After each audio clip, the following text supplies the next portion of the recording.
Okay, so we're live now on YouTube, and I wanted to let a couple of people that submitted some really good questions that we have here in the Hangout. Herman and James here, they have a couple of questions they'd like to ask you directly first.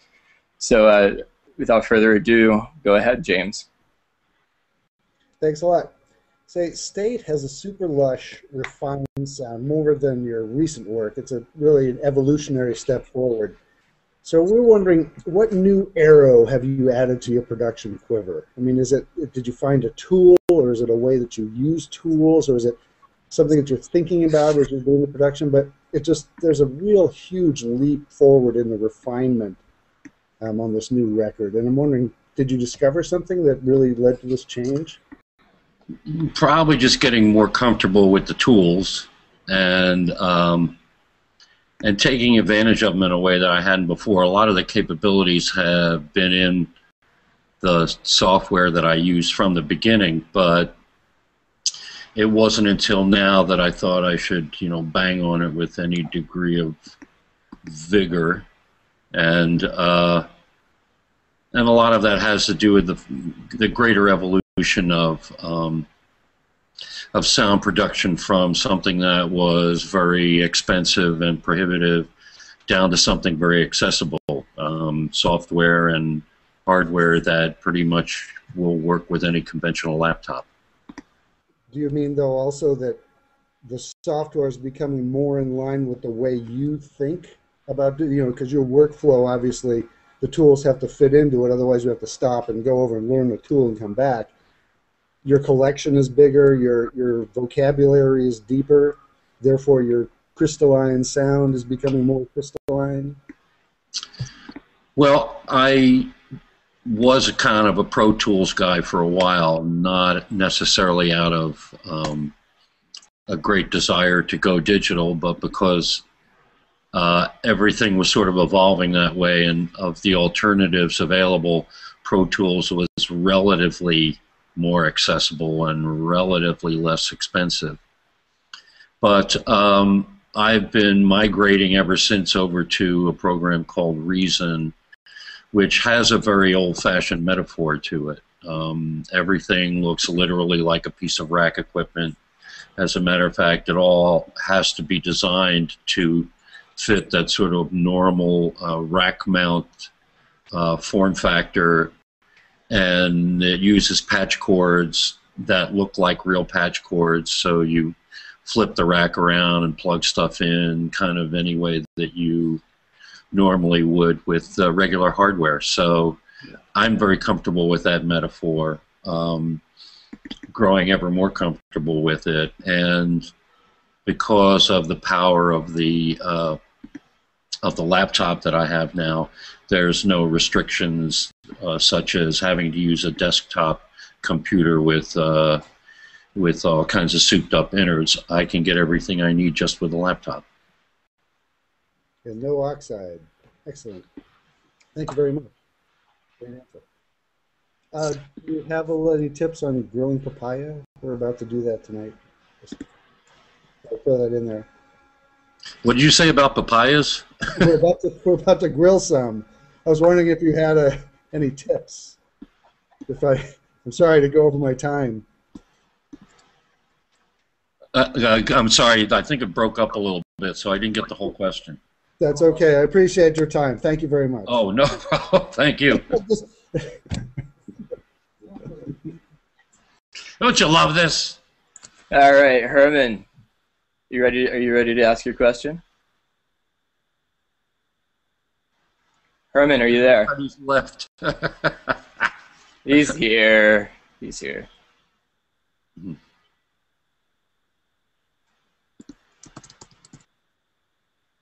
I see a ghost down there. But... Oh, he's okay. They find him. Oh, there's somebody. All right, Herman, are you ready? Hello. Hello. I'm here. Hello. This is Robin Rovers from the Netherlands. Oh, terrific. Yeah. First of all, kind regards from Code Kloet. Oh, greetings to Co. Yeah, he I want to thank him for the stellar work he did on our little bonus disc from the Metropole Orchestra. yeah, he just finished broadcasting this night some song from the Paradiso concert on Radio 6. Oh, great. He broadcasted last year's concert and also from 2011. He did a great job. Nice guy. He did it. He Yeah. did a terrific job. Yeah. Yeah. And I'm also a huge fan from Mathilde Santing, the Dutch. Oh thrasher. yeah, of course. That was a real privilege. to Yeah, get to the work Dutch, with the Dutch Matilda. thrasher. Yeah. And my question is about being proud. On AWETS you had a song, "I'm So Proud." You remember? And you've recorded several, I call them computer keyboard-based albums. For instance, No World Order, for which I bought me a CDI player for your record. And Reproduction, or the Cosmic Fire side on Initiation, Breathless, and State, of course. Considering the start of AIDS state of art situation, technically spoken, which album or track you're most proud of, being such a technical wizard? Well, it's a funny question that I always find hard to answer because I'm kind of trying to get over my records in a way. I don't like to repeat what I've done, and so when I finish a record, I try and figure out what it was that attracted me to do that kind of thing, and digest it fully, and then try and move on to something else. Yeah. There are projects that had challenges to them, and to the degree that I met those challenges, there's satisfaction, I guess. Yeah, at the time, yeah. Which is very close to pride, I guess. A record like Acapella, which was a challenge to get through, I thought was somewhat successful in terms of what I'd set out for myself. So at the time, I was pretty satisfied with it. Yeah. But it's not like I go back and listen to my old records just for the satisfaction of it. I rarely do that. I'm always trying to figure out what's coming up next. Yeah. And is it difficult to rearrange the old stuff to play it live now? Because then you maybe used other equipment, other techniques? Well, it's probably easier nowadays than it has been historically. If I can get to the original masters, I can pretty much sample any sound that might be on there and use it literally. And there's a lot of flexibility in the tools that I use, so I think I'll be able to do it live. I'll be able to recreate at least the essential sounds. And in some sense, it isn't important to get the literal original representation. In some ways, we're trying to figure out what are other possibilities in the material, what other ways can it be performed. Yeah, because sometimes you record it solo and you bring it within a group format. Is it the same you will do with State? You bring it as a group format with live instruments? Or we are gonna have live drums and live guitar. Okay. Although the drums are all digital triggers, they're not regular acoustic drums, and that's so that we can recapture all the different sounds that we have on the record, and at the same time, if necessary, we can have a very sort of conventional drum sound. Okay. Jesse, my guitar player, he's going to be doing a lot of processing as well, and he may even be controlling some of my equipment with his guitar, just so that we maximize the kind of improvisational possibilities, even though this is sort of machine-based music. Yeah, and I've heard Prairie Prince joins you again. Also Chasm Sultan? Well, Chasm will be on our Australian tour.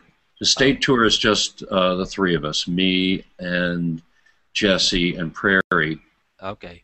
Then after we finish our European tour, we do another American leg, and then we go to Australia, and that'll be my full 5-piece band, because I haven't been to Australia enough, and I have to do a little bit of makeup work there. Yeah. I've heard it on Facebook. You will play some hits over there, because you also performed there with Ringo Starr All-Star Band.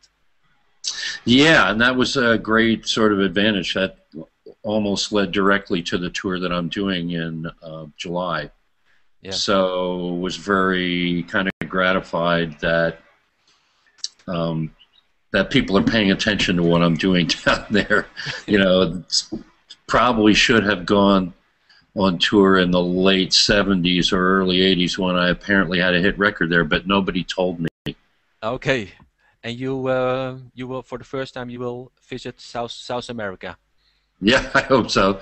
With Ringo in November, then, you know, I'm going to do my research before I go there and make sure that there are no hit songs that we forget to play. Okay. Okay. Anyway, nice talking to you, and I see you in Paradiso in June in Sure. Amsterdam. See you Yeah. soon, and say hi to Cope for me. Yeah. Okay. Bye bye. Good luck. Bye-bye. Good luck. Okay, so Todd, now that we have some people watching around the world on the embed link that I've sent around, I just want to ask a few questions that have come on in, you know, over the past week or so. Are you ready? Sure. Okay, great. Just want to start out a couple simple ones. Maybe this one's a hilarious one. Why are you so opposed to having a cell phone from Sue or Sean? Well, of course, I grew up in an era when people didn't have cell phones, and so somehow we managed to survive. Somehow the species got through until the point we developed cell phones. And, you know, I've lived through the entire evolution of it. There's a whole generation now that grew up not knowing a time when there wasn't cell phones, when there wasn't instant communications. And I had a cell phone for a little while, and I just, first of all, was another thing to remember, to lug around. It was high maintenance in those days. But I started to also notice the changes in behavior that happen to people when they own a cell phone. In particular, they get this sense of self-aggrandizement, you know, that they should be able to get a hold of anybody they want anytime they want, or conversely, that people should be able to get a hold of you anytime you want. And I need my peace of mind every once in a while. I don't want people to think they can get a hold of me anytime they want. I'll get back to you when I get back to you, but this, and conversely, I won't suddenly get into my head that I have to get a hold of you right now, and you better pick up the phone because I know you have one. Right. That makes total sense. As well as you know, why should a text message take precedence over a letter someone took the time to write? Well, I do email with some regularity, and the great thing about email is you have a actual record, a document of all of your exchanges in case there's some sort of misunderstanding. So telephones tend to compound that in some way because very few people record their conversations, and so you have to sort of depend on everybody's memory of what occurred. Right. And in addition, it's I'm very careful about the technologies I adopt, realizing that they have the capacity to kind of enslave as well as free you. And in that sense, I'm not really big on the automobile either. I don't really pay attention to what the hot new cars are, and I own a car just purely for the utility of it.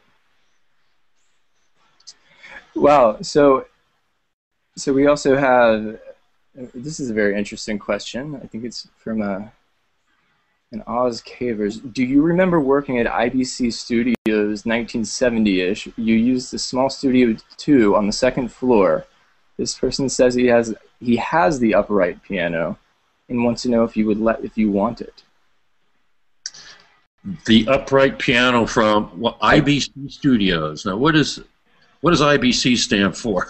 I don't know, but in 1970-ish, apparently. 70-ish, okay. I don't even know what country that's in. I need to buy a vowel on that, IBC Studios. Okay, so so another question here. Would you have liked to work more with Donald Fagen after producing Rhymes?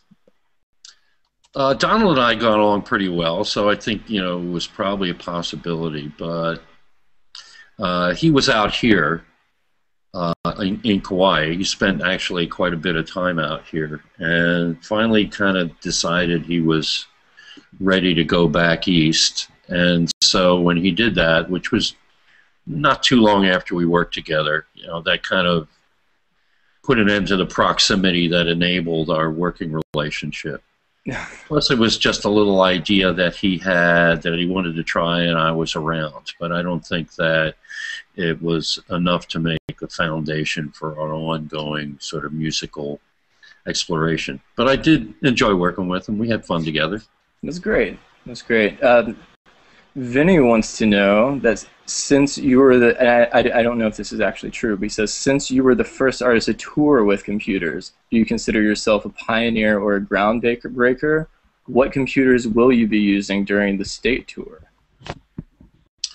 Well, I've toured with technology in unusual manners, and I won't go so far as to claim I'm the very first one to use a computer, but it's a fair assumption, I guess. I used to use tape machines to accompany myself in the very early days, and I guess as soon as any technology became roadworthy, we would incorporate it in some way. And Right. even Roger's early instruments could probably be considered computers. When I got my first Apple II Plus, I traveled with it religiously. It went wherever I went. So it wasn't until I got my first Macintosh that I incorporated it in a show, and that would have been in the earlier mid '80s. But the technology to me is something that I need to be comfortable with, and a lot of people think I'm a technophile. I will immediately adopt whatever it is that comes out, but I'm really looking for some way to utilize it or incorporate it in what I'm doing in a way that seems organic and meaningful to me. So I'm not necessarily one to jump on something as soon as it comes out. I will usually take my time with the technology. Right. So what you're basically saying is, if it fits into the music you want to make or inspires you to do what you want to do, then you will adopt it. But it's not just, oh, this is a cool new thing, I have to use it. Yeah, it may just be a matter of time. Like, I didn't use synthesizers a lot, or sequencers a lot when they first came out. Sequencers essentially tell a synthesizer what to play, and it's essentially a very precise sort of performance because it's one machine talking to another. And I kind of still felt there was a lot of possibility in the live performance aspect, even if you were using synthesizers to make the sound. So I kind of delayed my use of sequencing for a while, and even got into digital recording probably a little bit later than a lot of people. And so I'm circumspect about the technology that I use, realizing that it can, if something's too new, it can burn up a whole lot of your time learning how to use it and overcoming the shortcomings of a brand new technology. So I usually like to wait for things to mature a little bit. So I have a great question here. It might be more of a comment than a question, but I think people would like to hear your response. It's from Lino Terlati. This person says, do you think that state is a leading indicator of the times, or a crafty record jumping in the wake of the fashion of the time? And I think that there's a problem trying to extricate those two things from themselves. Do people drive the technology, or does technology drive people? And this is a kind of a discussion or an argument we've been having ever since the early '90s, when music started to go digital, but more importantly than that, people's listening habits began to change. And record labels either didn't recognize the change, or they were so uncomfortable with the change that they tried to fight it. And that kind of explains why record labels have lost their dominance in terms of the general direction of where music is going. And it tends to, continue in that regard.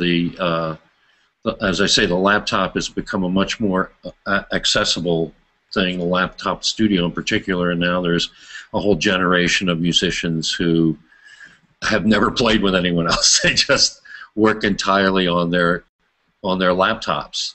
And you could say that it's the technology driving it, because the advancement of the technology has brought the cost down to make it accessible. But at the same time, people are adapting to the new sounds that these things make. The human ear is now becoming accustomed to a lot of the interesting things that people are doing with sound. So while in one sense you could say I'm making a commentary about how things have changed and evolved, I'm still in the midst of that. I'm still using all these tools and in some ways driving the use of these tools by being so aggressive with it. So there are, a couple of different ways to look at it, and it's always been hard to unravel the cause and effect, particularly when things change so fast. But I still try and, stick to my original criteria. I want to write songs that mean something to people, regardless of the tools that I'm using.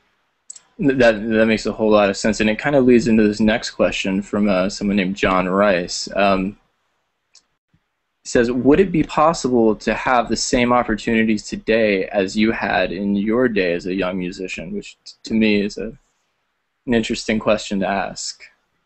Well, the milieu has changed several times. When I was first getting into music, pre-Beatles, the model was one guy, and they would find a bunch of faceless backup musicians for him, and someone else would write his songs, and someone would produce them, and essentially all you had to do was stand there and look pretty and sing. And then the Beatles came along, and the formula changed to something where if you found 3 or 4 of your neighborhood buddies and you could all learn a little bit of music, then you became a more sort of democratic unit. The Beatles wrote all of their own songs and did their own arrangements, so it was a self-contained thing and easier to pull off. You didn't have to find all that support personnel. And as time has gone on, things have evolved to the singer-songwriter thing where, one person writes his own material and accompanies himself on an instrument. Other kinds of bands and things like that, of course, other variations on the Beatles formula. And I've always tried to, stay comfortable with all those permutations. When I first started out, I didn't think of myself as a solo artist or a front man. So the biggest adjustment for me was actually, getting myself in the proper frame of mind and the proper shape to perform. It wasn't something stopping me. In other words, I wasn't like a great singer who could never find his opportunity. I had the opportunity, and I had to learn how to be a good singer. And I think that nowadays, anyone asks me, what should I do to try and succeed, I would always recommend that they go to YouTube. When the record labels kind of began to disintegrate all of that support that they gave an artist in terms of making videos and tour support and things like that, publicity, marketing, you have to figure out how to do a lot of that yourself nowadays. And to me, the greatest learning tool when I was working on this record was YouTube, and how you can kind of surf around using the sidebar and find things that are related and yet a little different, and a few clicks later you're in a completely other domain, as it were. And so this is probably the best way to get discovered, is to do something that creates a little bit of a buzz on YouTube. Ideally, you've got some decent music to promote along with it. But then again, there's Rebecca Black's Fridays. It doesn't have to be the best song in the world in order to become a worldwide phenomenon. Right. So it's like, there's a dichotomy between, it would be very easy to say, well, if your music's good enough, if you put it out there into the huge noise, then it'll come through. But then there's that other thing that you just mentioned. It's kind of ironic. Well, there no longer is the excuse that, you couldn't get an A&R man to listen to your stuff, because an A&R man was a gatekeeper anyway to the possibility of making records and possibly finding an audience. Well, now we don't need those gatekeepers in terms of finding the audience. The audience is eager to find out about you. You just have to be clever in the way that you present yourself.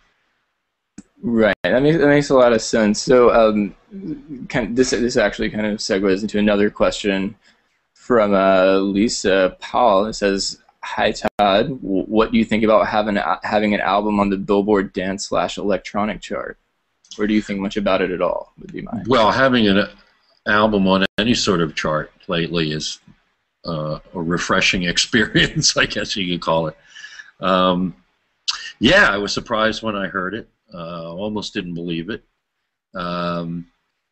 Nowhere to go but up from there. And yeah, I haven't had a record that really charted in a long time, but then I also haven't had a label in a traditional sense in a long time. Most of my recent recordings have been self-produced, and then I go find a distributor for them. And in the case of State, Cherry Red actually approached me, asked me to make a record, had a release date in mind, and advanced me the resources to do it. And that's more unusual nowadays. And so I imagine that they're doing the other unusual thing that record labels do, which is promoting the crap out of it, and apparently doing a good job. That's good to hear. So, also, this is actually interesting. John Schleifer said that word has traveled via YouTube that you performed Chain Letter with students recently. Can you talk a little bit about that? And then also, he wants to know if you would ever repeat that again for people interested. That was a product of a residency I did a couple weeks ago at Columbia College in Chicago, Illinois. And essentially I came in, they had 5 different musical groups, each with a different sort of approach, and each had an instructor, and I worked with all 5 of them to essentially learn my material and then do a show at the end of the week. So one was a pop, they call it a pop ensemble, one pop performance, pop orchestra, R&B ensemble, and a recording project group. In other words, one of the groups, we recorded a song from scratch in 2 8-hour sessions. And it came out remarkably well. And then that particular group, because they were so busy working on the recording part, learned one song of mine, which was the aforementioned Chain Letter, which I have never performed live ever, except that one time. So I had to relearn the song myself. It was a little bit frightening, but it all came back. And would I do that again? I've done it before, and I likely will do it again. I kind of like these, the sort of quasi-teaching gig, because I had never really gone to college, wasn't very good in school, and missed out on a lot of the more interesting educational opportunities, I guess.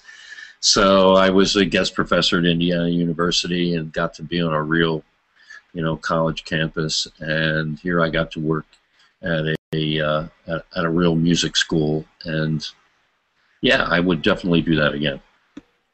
Cool. Just again, another great segue. Of some of the artists you've produced or co-written with, could you name a few that you've learned something from, and what you learned from them? What kind of still holds valuable to you today? I sort of count on learning something from everyone that I work with in the studio.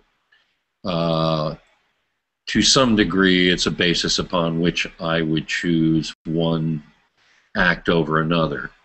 Given that they both had good songs and both had good prospects in the studio, I would pick the one that seemed the most challenging to me, just so I would be able to come away from the project with something as well.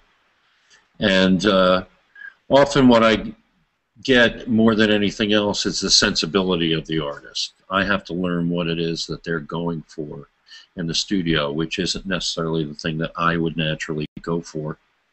So usually the thing that I hope for most after I come out of it is a new viewpoint or a new attitude about a certain style of music. And often I will learn some particular thing musically, but it's much harder to pinpoint what that thing would be. But you know, working with a band like the New York Dolls, you realize, you know, that there's a strict limit on how much musicality is going to occur, and that likely I'm not going to learn like a new chord or a new melodic sequence or anything specific from working with a band like the New York Dolls, but I will have to understand, you know, what it takes to make a so-called punk record if my work with them is going to be successful.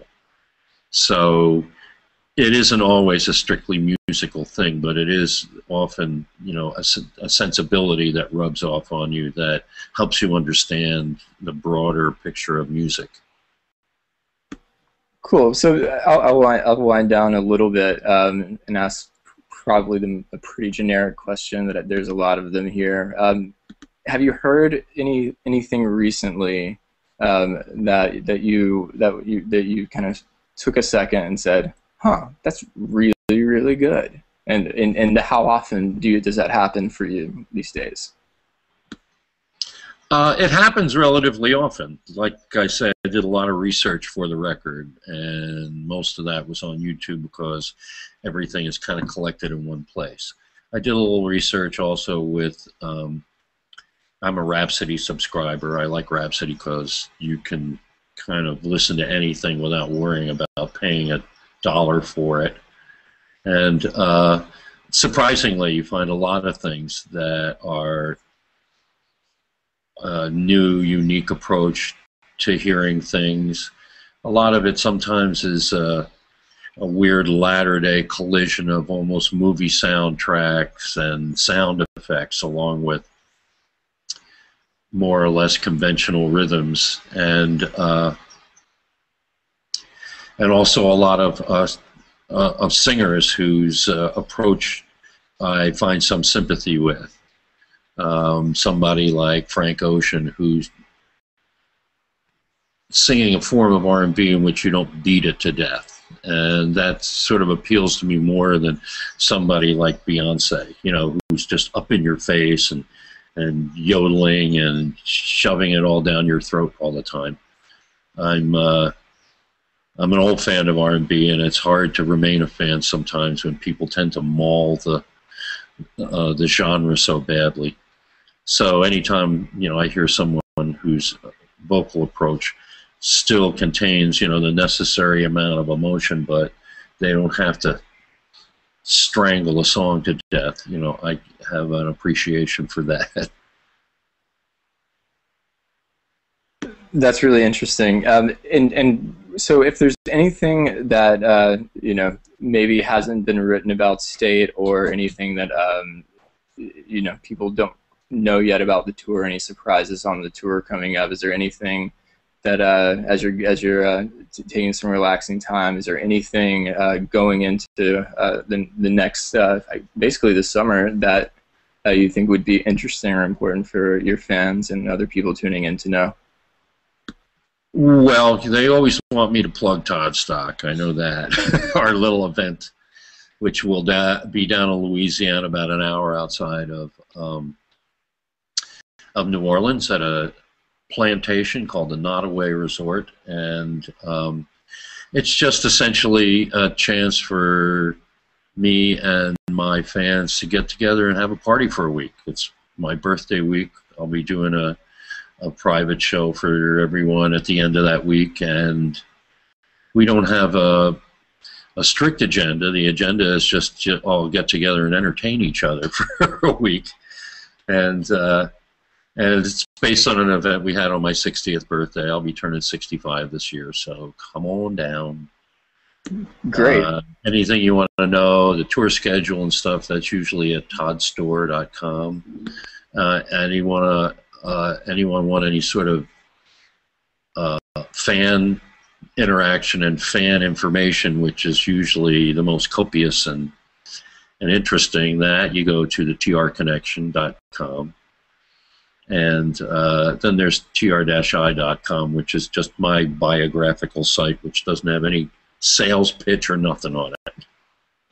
Imagine that. Well, I really appreciate you taking the time, and apologies to you and everyone. Oh, it took a while to figure out. Now maybe next time it'll be a little bit easier. Yeah, maybe next time we can do something like this a lot more smoothly. So again, we do appreciate your time, and get back to your day. Thanks a lot, everybody. Shaka.